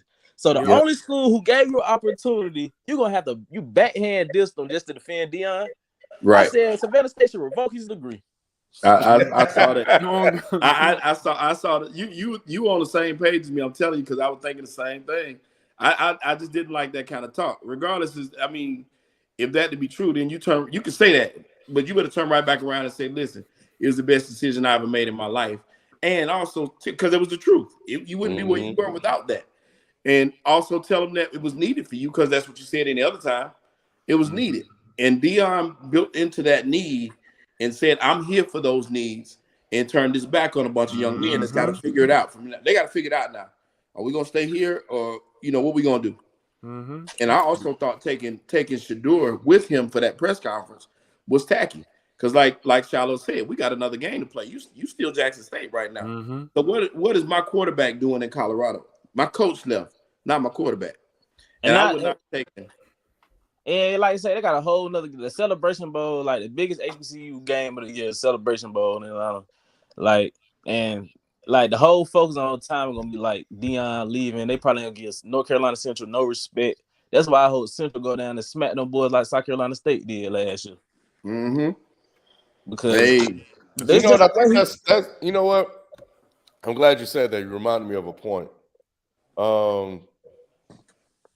We talking about winning, and Deion Sanders, throughout the last 2 years have won a lot. Undefeated or whatever. Shelton, it was something that Kyle put in the chat about y'all coach, about the coach. What did he say? 70-some wins, a couple of championships and stuff. Do you remember the stats? I didn't see it, but it's something crazy. He was talking about Buddy Pugh. Yes. Yeah. So his winning percentage, his ability to win at that level is crazy. It is. But this man ain't got one offer that we know of. Has he? I'm asking. None. I didn't see him put that, but that's absolutely correct. But Buddy wouldn't go nowhere anyway. Buddy is home, and he's where he want to be. And for him, building it up is very important. And that's what he's done. And he's built a winning program. And I appreciate people like that. Once again, I'm not hating on Deion. Deion, do Deion. You just shouldn't have came in there for 2 years and wrecked shop like that and dip. It should have been a little longer. For me, if Deion had did this at year 4, I wouldn't have as big of an issue. I wouldn't have it. Yeah. Because I think that's enough time. You came in with a class. It's really 5 years, to be honest, but I'm not even gonna hold you to 5. Man, ain't no way in hell Joe 4 to Biden, 5 years. Ain't no way Joe Biden's term is not over yet, and you still going to a new school. Like, it's just not, bro. Right. Certain shit is just against the decorum of it, Go ahead. He was talking about kids graduating from HBCU. None of the kids you recruited probably gonna graduate from HBCU because they're gonna transfer to Colorado with you. Yeah. Yep. Right, especially your main one. So you basically ripping from the fabric that you sewn together. So everything that he built, and that's what we're talking about. Everything that he built, he tore right back down. So that's the biggest thing, and that to me is what. And like I said, it's one thing to be mad. I'm not necessarily mad. I'm just more hurt. Yeah, I can't count nobody else's pockets. I can't make a decision for him. He's a grown man, and if it's in his ability to make that decision, then that's on him. But it hurts my feelings. It does. So the question I got for y'all is, what kind of coach do you think HBCU should target? Like you say, the Buddy Pughs or the Rod Broadways who come to HBCUs, build programs, stay there, and put NFL talent in there regardless of the circumstances, or should they just target more celebrities or big names to come down there and just put more of popular opinion on those programs? It really for me depends on the school, because I think like we already established, there ain't too many Deions out there. You got maybe T.O., Brandon Marshall, a couple guys like that, which I'm not saying T.O. could be a coach. I'm just saying he's a personality enough to where, you got Cam Newton, like somebody mentioned. I agree with that more than anything else. People like that can make a difference in that realm if they get in it. The ones that were personalities on that level. You look at a player like, once he's done playing, which he looks like he's done already, Jalen Ramsey, people like that. They can come in maybe and make an impact on the HBCU level. You give guys like that a chance, because they'll get a chance at HBCU faster than they will at Division I. And if they build the right staff, there's no reason to say they can't be successful. You got to put the right people in place in the coordinator spots. You got to know what to say when you get in those homes. You can't kind of duplicate what Deion did. So I don't think it's bad, but at certain places, those established coaches are needed. The Eddie Robinson Jr.'s and the Buddy Pughs, people like that. Those guys are important too. Yeah, and I got you get the right Eddie Robinson, apparently. Yeah. And today was announced also Ken Griffey and the MLB, they would have an HBCU showcase during All-Star weekend for baseball. I think it's more positive news toward HBCUs. So man, I think we're gonna be good regardless. HBCUs always gonna be good. We survived Jim Crow. You know what I'm saying? Yeah, real. So Deion leaving, it hurts, but Deion, he didn't make HBCUs. Like somebody say, he ain't SWAC. He Pac-12. He showed the true colors. So I think we all gonna be good, man. But also I got one final basketball question, because the last couple weeks, I don't know if y'all, Anthony Davis, he having a resurgence. He did. He playing let's talk about it. Injuries and stuff gone out the way, because I was hating on AD too. I called him like Charles say street clothes. He never played. He supposed to be big top 5 player, top 5 talent, never on the court. Kind of act soft sometimes, but he seemed like lately he put the Lakers on his back, and he might have an MVP type season. They're able to get a top 5 seed. So what's y'all thoughts on AD and the Lakers and improving through the season? He been bugging. This whole season, especially probably the last couple weeks. But for real, man, Lakers, they're in the perfect zone to strike. I think they're 1 game out of 8th spot right now, so they're right there, man. They just got to keep grinding. I think that they maybe need to make 1 or 2 trades, and if they can just make one splash, mid-level type of guy, maybe a shooter, 3-and-D guy, if they can find that, maybe an extra ball handler.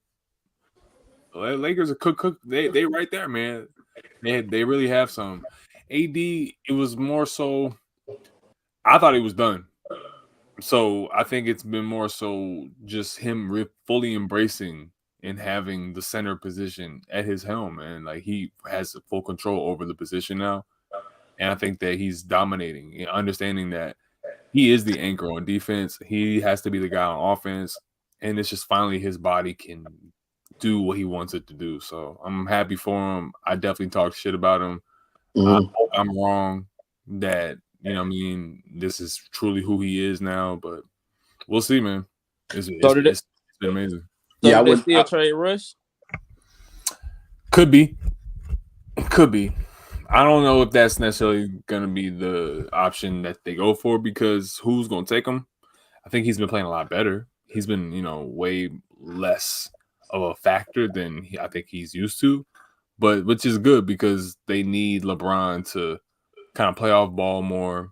And when he does have the ball, him and AD are unstoppable in the pick and roll. So Kendrick Nunn and Pat Beverly be traded first. Those are the 2 names that they're looking to move. For me, I got to wait till after the All-Star break before I even think about AD. Because AD ain't fooling me. I know AD got the talent. This ain't nothing new. It's just a matter of the sustainability. He's not proven that he can do it long term. So let's see how his body holds up. His body's betrayed him every year that we can think of. It's just that this year it's taking a little longer to set in. But yeah, man, I don't see it. I just don't see him being able to hold it over the course of a season and into the playoffs. I just don't see it.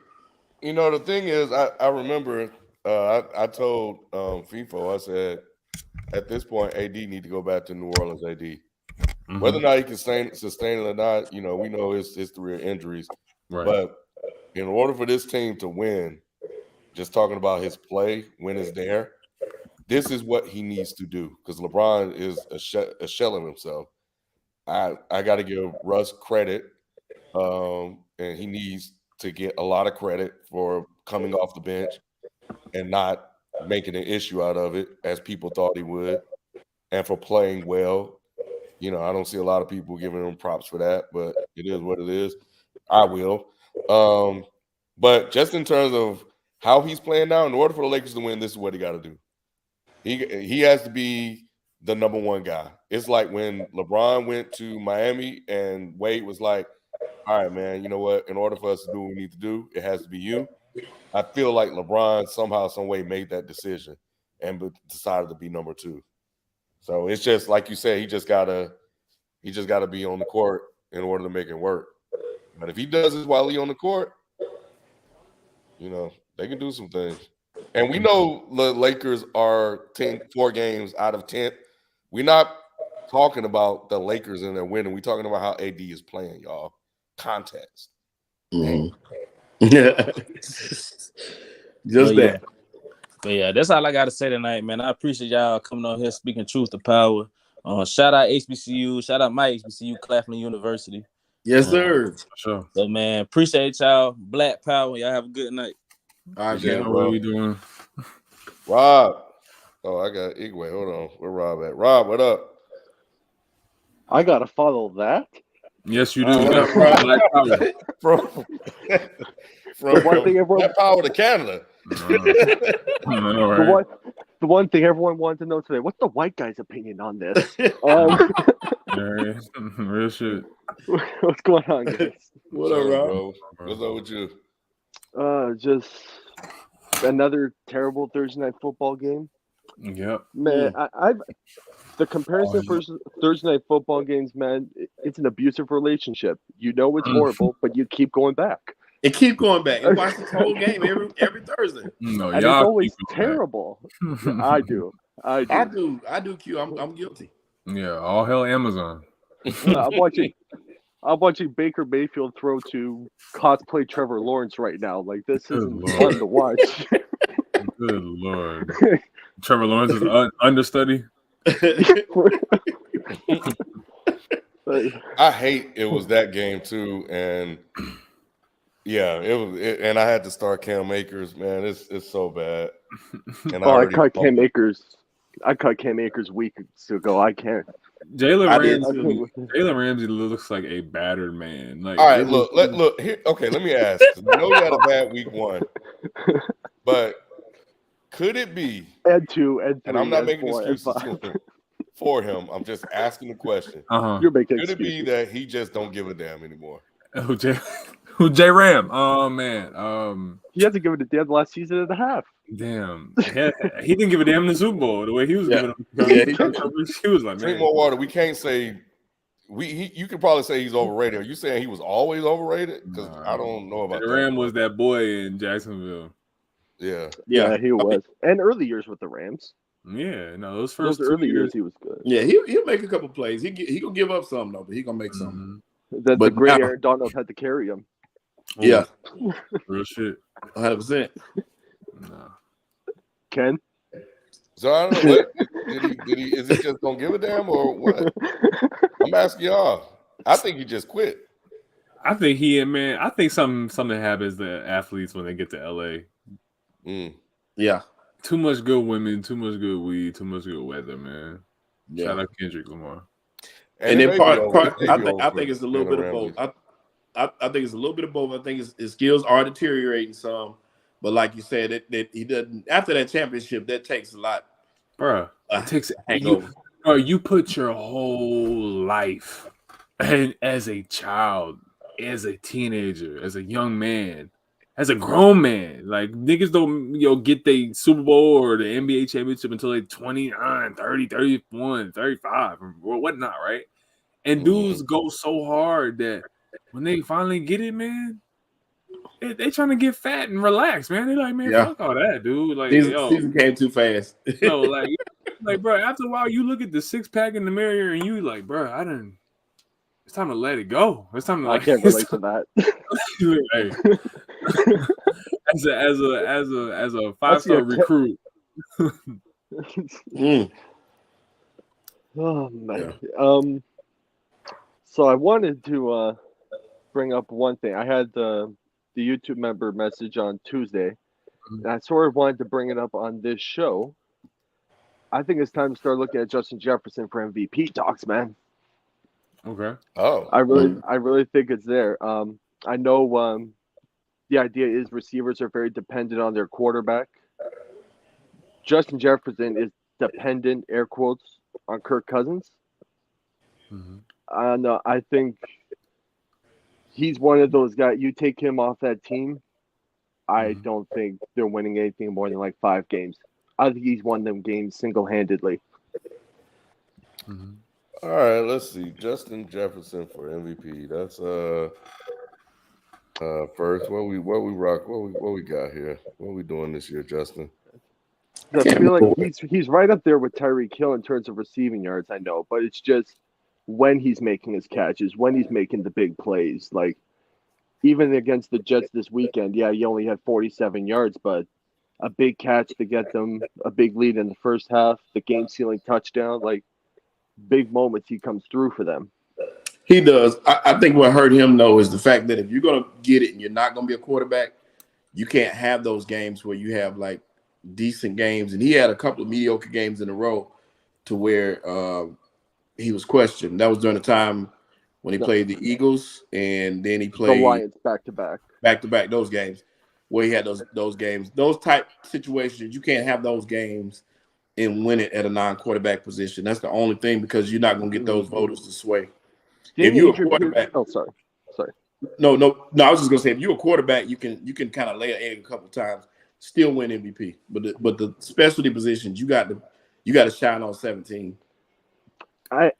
As long as he has a couple massive games to counteract those, I don't think people will look past it. Especially if the Vikings do. Oh, Cam Akers almost got you a touchdown there, Ken. Especially so close. Shit, what was I saying? If he has those bad games, if he has a couple big games like those games against the Bills to sort of counteract that, and he still leads the league in receiving yards, and the Vikings are a top 2 seed, and if no other quarterback goes like crazy to end the year, now I'm not saying he's going to win it, but I'm saying they need to put this man in the conversation. They need to respect this guy. The other thing that hurts him is the touchdowns. I'm looking at it now. You got Stephon Diggs with just as many yards and 4 more touchdowns.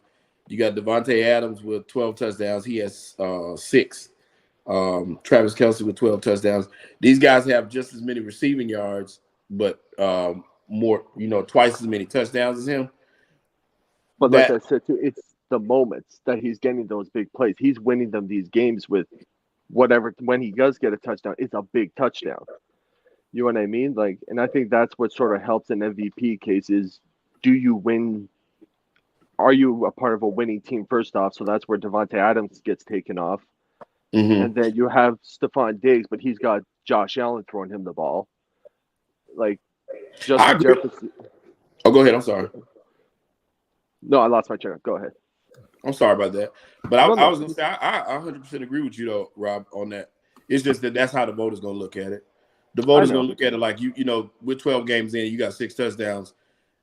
The same way Nick talks about touchdowns, even though, there are, like you said, though, and it's right. There is moments, and that should be the most important thing. I just think the voters are going to look at it like, nah, we can't give it to him at that rate.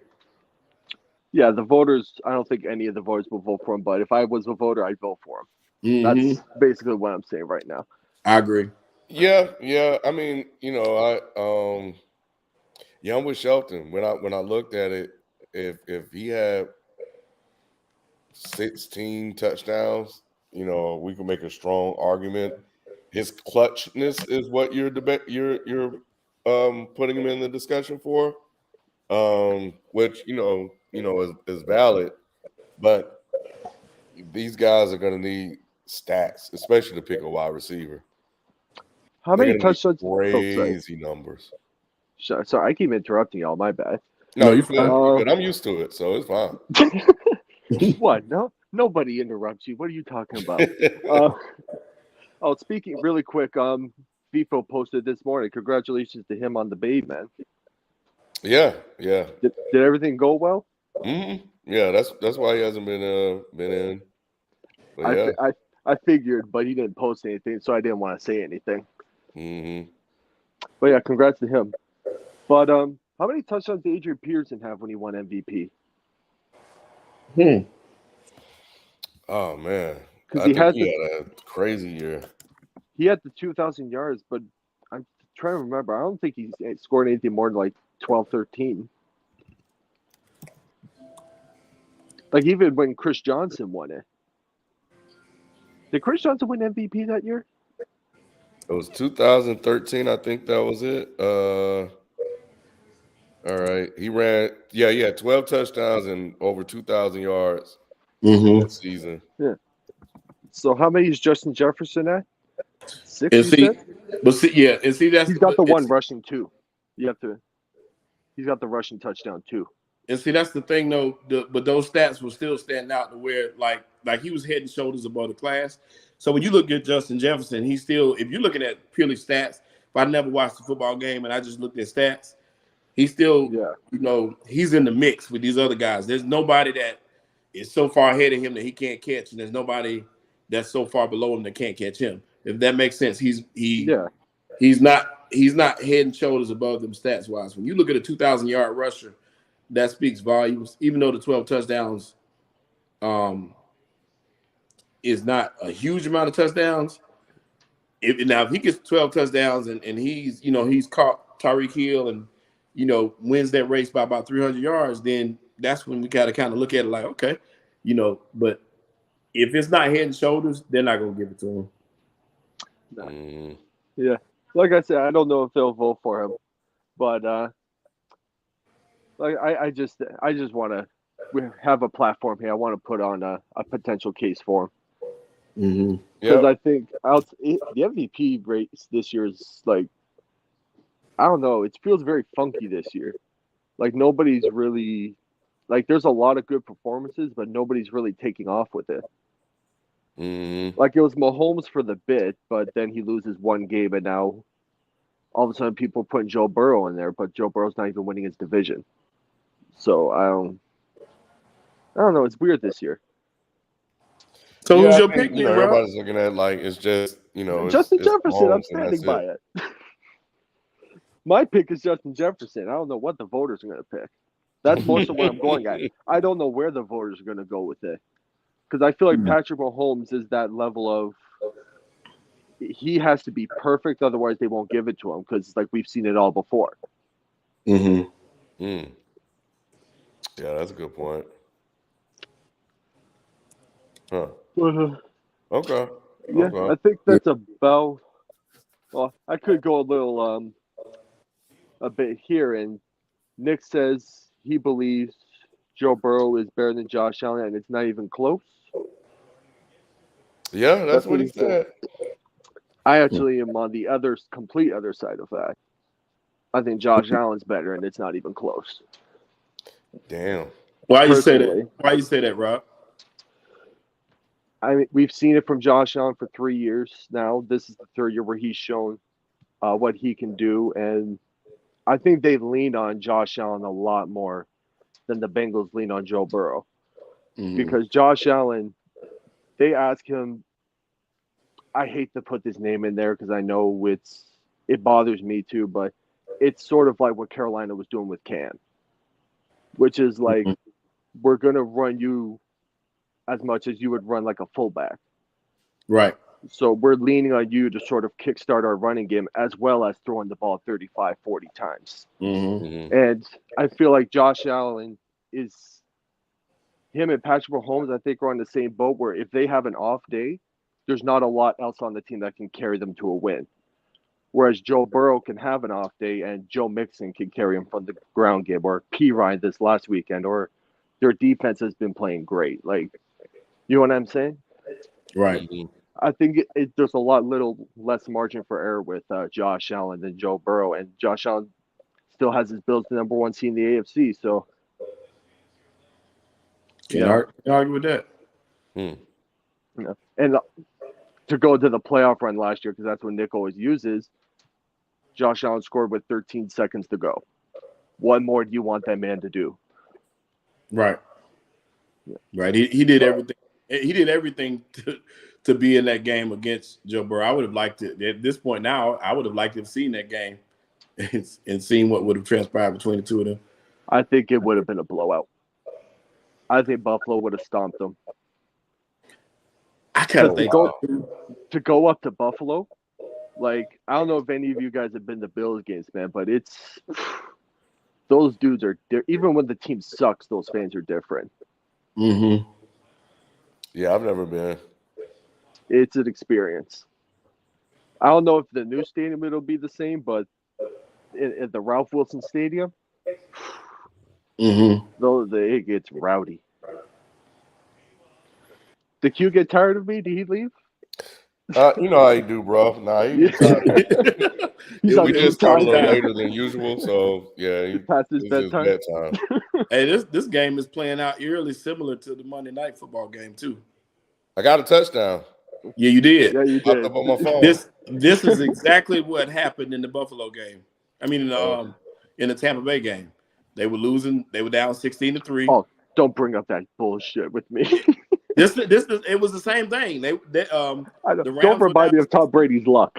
I'm gonna bring Egway on. You can stay on, Rob. No, I can dip, man. I appreciate the time, y'all. All right, appreciate you, man. All right, have a good night, y'all. You too, bro. What up, Egway? Ooh, was good. Yo. Hold on. Let me turn my camera on real quick. Y'all represent the HBCUs, man. There it is. Yes, sir. Compton State, man. We out here, bruh. There it is. Yeah, fuck Deion. It's like, no, I'm playing, y'all. I still like Deion, you know. Still one of my favorite DBs of all time, but I'm not gonna lie, what he did was dirty, though. What he did was dirty. Mm-hmm. Yeah. Mm-hmm. Yeah. Wait, Dan Q left?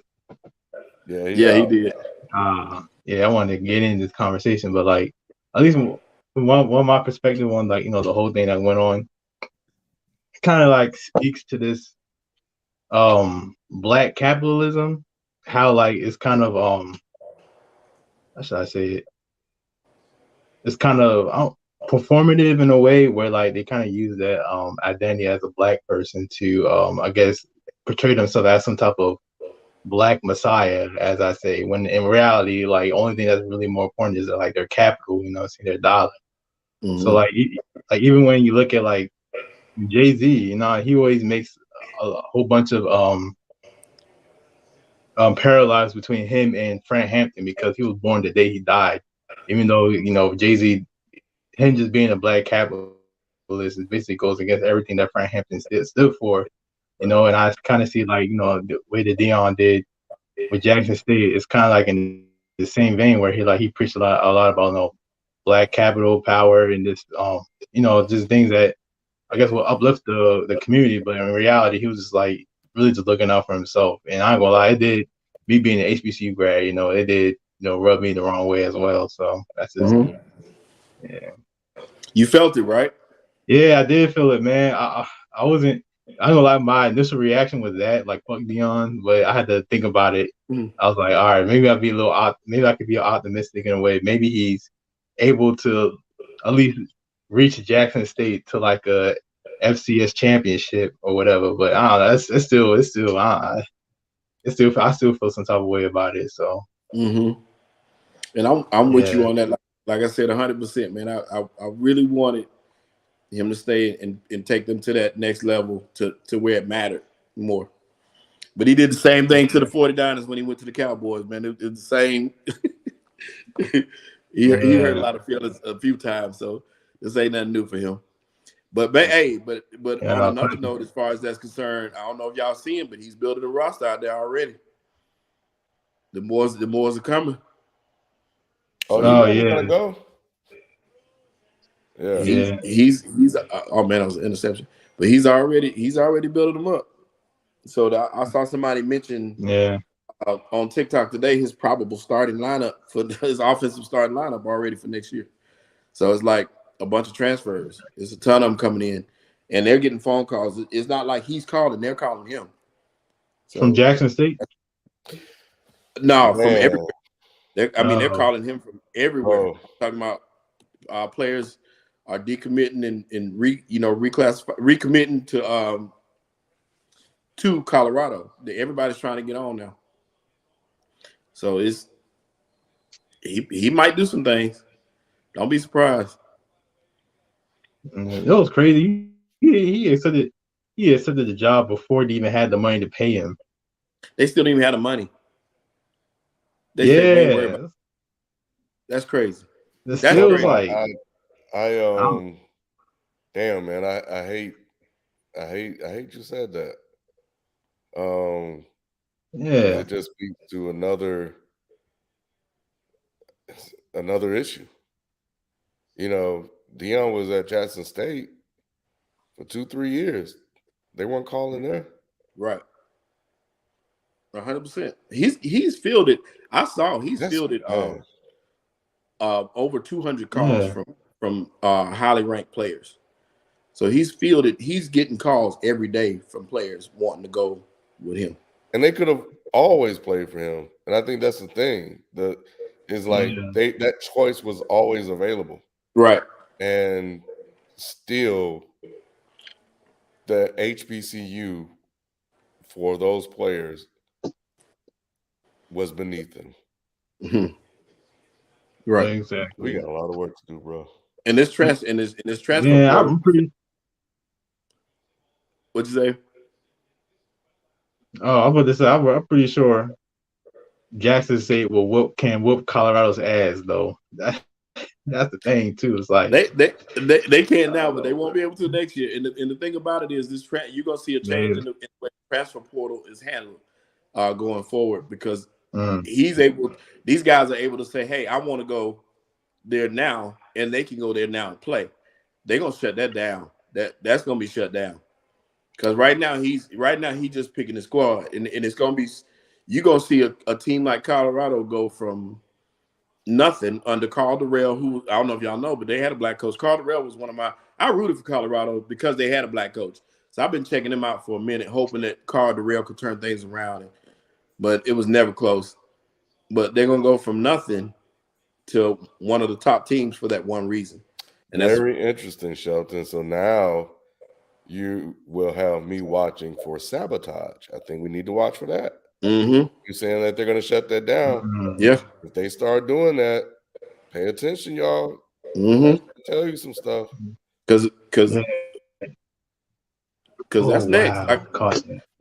Like you said, like you made a clear point. They had to get him out of Jackson because he was getting those guys in there.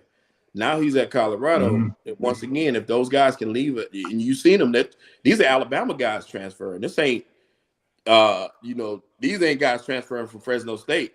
I'm talking about Alabama, USC, Southern Cal, and these places. These guys are going to Colorado. So when you taking, players from LSU to go to Colorado with Deion, it's going to be stupid. Like, nah, that's not going. You're not taking Nick Saban's guys or Brian Kelly's guys like that and just rolling. It ain't gonna go that smooth. But it's already happening. It's already happening. Yeah. Because I saw one Alabama player touchdown. Oh my gosh, this is just like the Tom Brady game. You saw that, right? Is this not an identical carbon copy Monday? Did you watch the game Monday? No, I didn't watch the game Monday, but it was. I'm gonna tell you. Shit, huh? When I say exact, the score and everything was exact. It was 16-3 going into the fourth quarter. In the other game, neither offense was really that impressive. But one was clearly better than the other. So the Saints were doing the same thing to Tom Brady, and out of nowhere they scored a touchdown. So Baker Mayfield has led a comeback for the Rams, and somebody said in the chat we will never hear the end of this. From Skip Bayless. Yeah. Oh yeah. That's crazy. My bad. Hold on. Come home. So, Igwe, who's better, Miles Sanders or or Derrick Henry? Did you read? Yo, Corey, you Miles Sanders? Come on, man. Now you understood what I was saying. You know I ain't saying he's better than Derrick Henry. He's not better than Derrick Henry. I mean, you did say you did say that if you put Derrick Henry on the Eagles, it would be true. No. You did I that. did have to clarify that. I really did. And I promise y'all, man, I was hurt, man. I was in here about to cry. And I still am tonight, too. Man, that physical therapy is no joke. They try to hurt you in there. I was lied to. They told me it was going to be all good. It's not. Yeah, what I said was, like I said, he needs the carries. He needs to heat up like one of them old cars. You got to go turn them on. They'll run forever. And they'll run you forever. But you got to go cut it on and heat it up. And in Philly, like I said, if he ain't seen the ball in 10 touches, when he get it, it ain't much he can do with it. And that's just him. And I hate it for him, but I think a back like Miles Sanders fits that system perfectly for what they're trying to do right now. Mm-hmm. He's not a better back. He's just better for them. That's it. Now, nowhere near is he better. If you, like I said, you stack man to man, it's not a contest. I wouldn't even try to make that argument. But yeah, that's the only thing. Oh yeah, I feel that. But yeah, but hopefully they're speaking back on the HBCU. Say it again now. Yeah, speaking back onto the HBCU thing, it's like, we've seen this before. When Black people, when we start to at least have some type of economic growth or whatever as a collective, not just as an individual, the powers that be. Wow. Anyway, the powers that be, they'll always find a way to stifle that economic growth, rather would it be through, government-sponsored discrimination or violence, you know what I mean? So it's like, what's going on here with Jackson State is no different. It's like, especially when they picked up Travis Hunter, the number one recruit in the nation. You see how Alabama, bro, was reacting to that after Deion did some type of fraud or whatever. It's like, so it's no different. So it's all designed, like just to siphon that power that Black people may have. Even though most of the NCAA players in football, basketball, track, or whatever, they're all Black. Most of them are Black, but still, they still gotta to make money for the white man. And the NCAA is not the most ethical sports corporation. We all know that. So it's just a repetition of what we've seen throughout history. And so this Jackson State is no different, right? And like I said, black capitalists, they play into that, man. At the end of the day, they're capitalists. At the end of the day, like they gonna do what they gotta do to make their money. And so and it's a shame because, like I said, I think we were on the cusp of something great. I think I don't think it was just a Jackson State thing. And as a proud member of HBCU, like yourself, I figured it was going to trickle down to all the schools. We would all get some of that coverage. We were going. Who were they going to be playing on TV? And not only were they focusing on those games, they started showcasing other HBCU games. I would see an HBCU game on ESPN or one of the networks every Saturday, be it any of these teams. You know what I'm saying? So in saying that, I thought we had a chance to really grow the platform, which would also increase enrollment and help in a lot of other areas that we need help in. And before you know it, it can level that playing field out and maybe take, I wouldn't mind if Jackson State went on and did some, if Jackson State had elevated, to Division I and moved on and done some great things, as long as they say the HBCU, I've been ecstatic. So I was really of the mindset that was going to be a great thing. And I kept telling people, there's no way Deion is leaving Jackson State. At the time this rumor started circulating, I was like, there's no way. There's no way.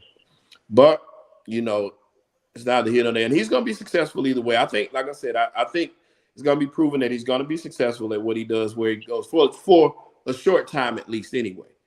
But I would have loved to have seen him do, because those guys, you know, his at Jackson State, those guys, I think that their GPA was pretty high, if I'm not mistaken. And he, you know, they were on pace to graduate, those guys. So he was doing some things the right way. I just wish he could have stuck it in there just a little bit longer, man, and made some headway. Yeah.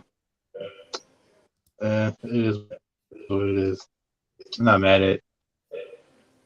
Whatever. We man, it's okay. We hurt, man. That's all we hurt. Yeah. But we'll survive. Mm-hmm. We'll move on. Yeah. Go ahead, Robinson Jr., because you sweat. All right, let me get these super chats. So Baker Mayfield, bro. Hey, Baker, bro. He looking That's like that. crazy. 2018. I gotta go back and rewatch bro. that game. I didn't even want to turn it on. It was so bad. But I'll watch it on Amazon Prime. I got the replay queued up already. Don't even waste your time, man. Oh yeah. Yo, Skip Bayless. Yo, he probably had a point though. Like we all gotta listen to Skip Bayless, yo. Yeah. I guess so. Oh man. Like, all right, I'm gonna catch y'all. All right, man. Appreciate it. Later. All right. All right, let's knock out these super chats. First up, we got Josh Bros. I think Mahomes still deserves to be recognized as the best QB in the league. He's proven it, and his stats still say it. However, I think Burrow is greater than Allen. All righty then. I feel you, Josh. Mm-hmm. You can make an argument either way with those, either one right now. Yep. Kev, Jaylen Brown has been the best shooting guard in the league. Wow. I would say it's Shy Giddings. Booker's been playing well until lately. He's had a couple of down games, but when I read that, I was like, dang, he's definitely right there, bro. Mm-hmm. Yeah, like Boston is kind of scary. They are.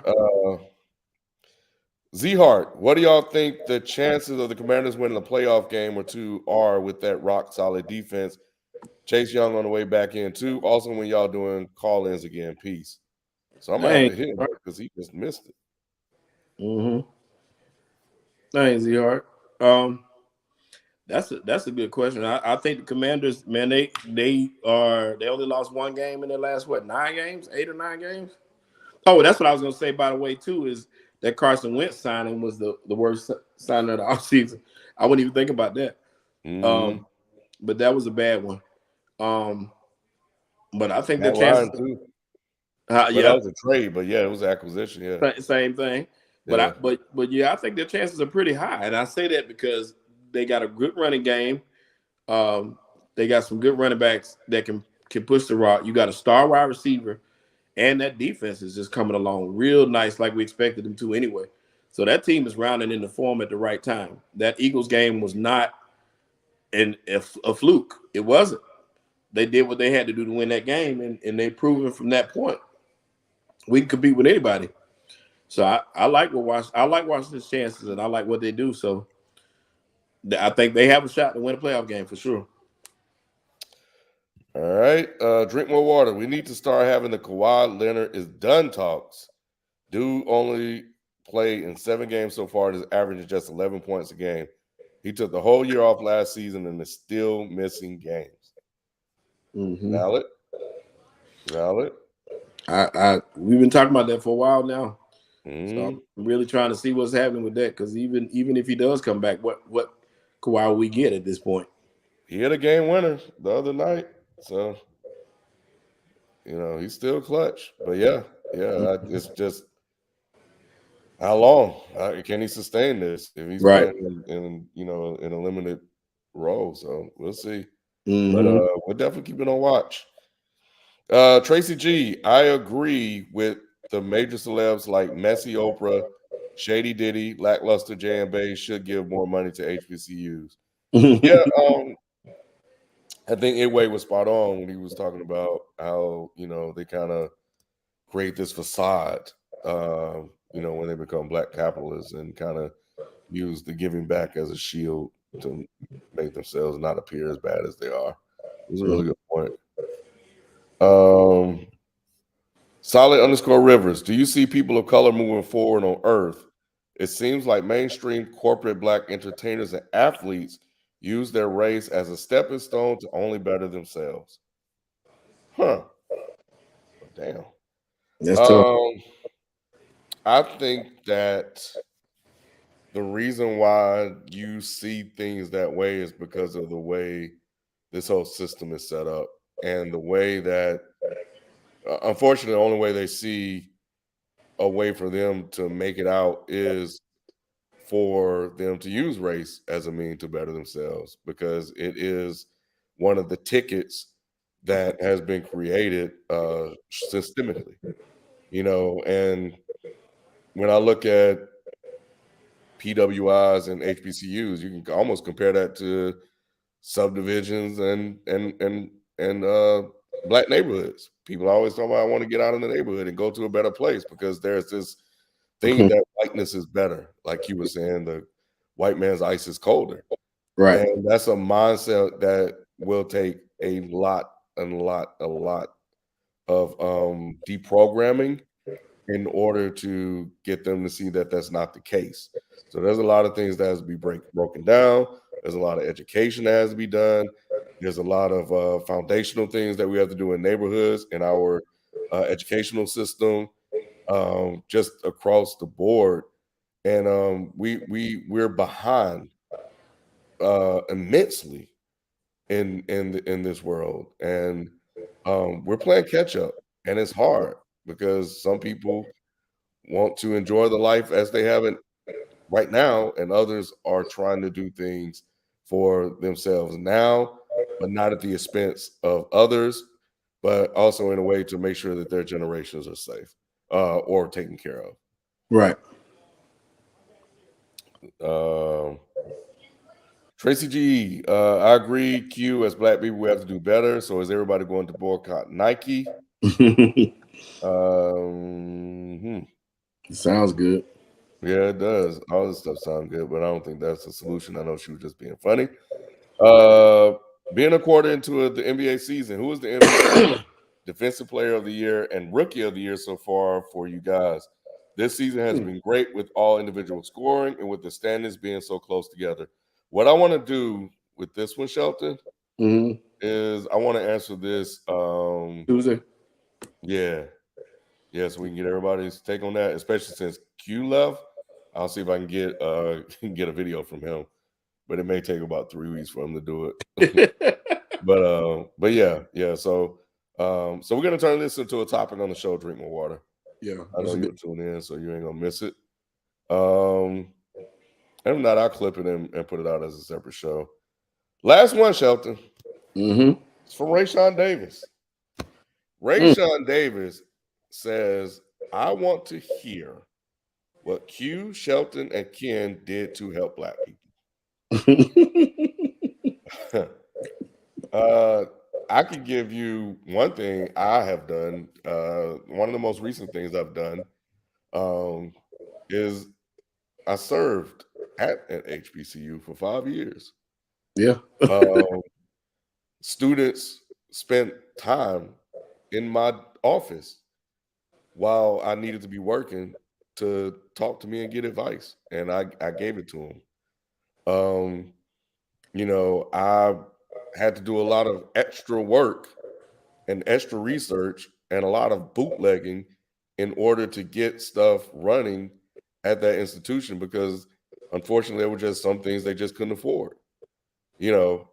I took students home when they couldn't get home multiple times from Fort Valley State to Atlanta. Not only did I take them home, I also took them to school, Shelton. That's just some of the things that I did in the 5 years at Fort Valley State University. I rebuilt their whole website. I basically created their whole live streaming service that they have now. You go to the website. I don't know if it's changed. Let me see. But the live streaming, that was all me. I built that. I put that in place. That was one of the first things I was asked to do. So when students couldn't, the website's still the same. That website you see, I helped put that up there, to make it easier for students to be able to apply. The live streaming, so students, family can see their loved ones graduate. And when COVID hit, oh man, I bet a lot of people were happy I put that thing in play. Yep. So yeah, that's just some things. I would say, I was going to ask them in the chat. I was like, y'all notice he didn't even mention the dead end platform he put in place. He didn't even mention that part.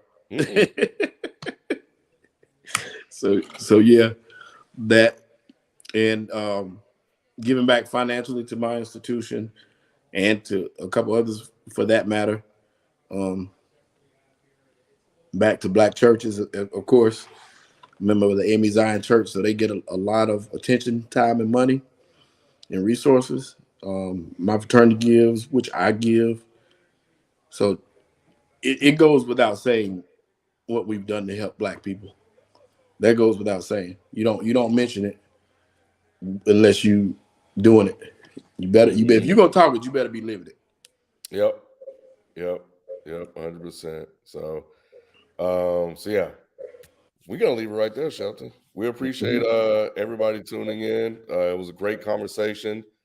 I think at this point we can lay the Deion conversation to rest. I definitely wanted to have one more conversation with Q to get his thoughts, because I felt like we could not hear what he had to say about this whole thing. So yeah, parents as well. You're right, parents. Oh yeah, for sure. Being fathers, and yeah. So, but yeah, man, we will catch you guys Tuesday. I will make sure to let me actually screenshot, even though it's on the back end, this question from Drink More Water. So I have that. And that's it, man. We'll catch you guys then. We out. Peace. Peace.